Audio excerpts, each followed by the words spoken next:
Are you ready for church yet? Her mother asked. Deborah opened the door and turned away from her mother. Need help zipping up, she said, then I am ready. When she felt the zip being pulled up, she grabbed her purse and an extra pull-up and tucked her protection inside in case she needed it later. Do you need a spare? She asked, or is that for just in case? It's for just in case, Mother. Deborah felt herself blush as she looked at her mother. Her mother wore normal pants and a shirt. She didn't look ready for church.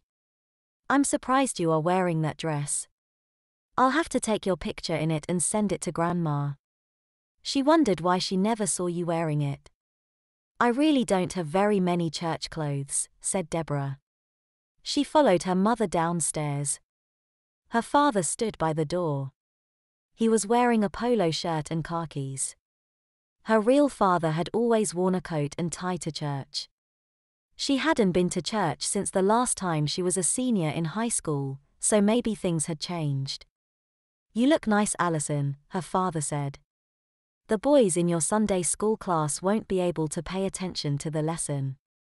Thanks, Dad, she said. Although I am sure I'm not the only girl that will dress nice. He shrugged and they walked to the car. Once they got to the church parking lot, things got complicated. Deborah didn't even realize they were at a church until she saw the sign above the door that said the name of the church. She was used to a church with a steeple and stained glass windows. This looked like a normal building. They walked into the lobby and her parents walked away. See you after Sunday school, said her mother. Deborah looked around confused, but then saw Leah. I'm glad to see you here, she told her friend. You're dressed up, said Leah. Of course, she said. She looked around and everyone seemed to be underdressed for church. Leah even wore blue jeans. You're acting weird again, said Leah. Almost like you did since Wednesday.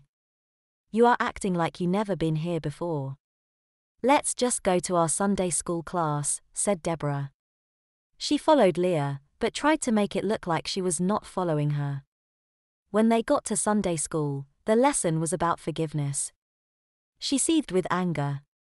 She could never forgive the terrorist with the owl tattoos and those cold, grey eyes.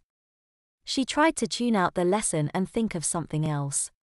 Finally it ended, and she rejoined her family in the auditorium. There was none of the songs or piano music she was used to at church. The music was all done with guitars and there was a quartet instead of a choir. Instead of songbooks, the words to the songs were beamed onto a big PowerPoint screen. When the preacher got behind the pulpit to give a sermon, he wasn't even wearing a tie.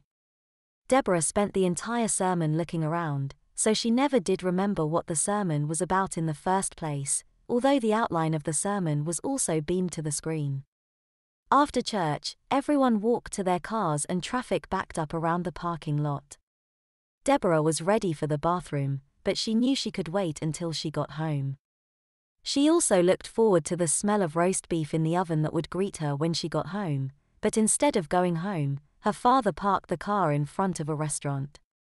She didn't recall her new mom putting a roast into the oven after all. Deborah waited until they had sat down and ordered before excusing herself to use the restroom. Her pull-up was dry so far, but she didn't plan on peeing in it on purpose. She used the toilet like normal. She returned to the table and started to eat her food.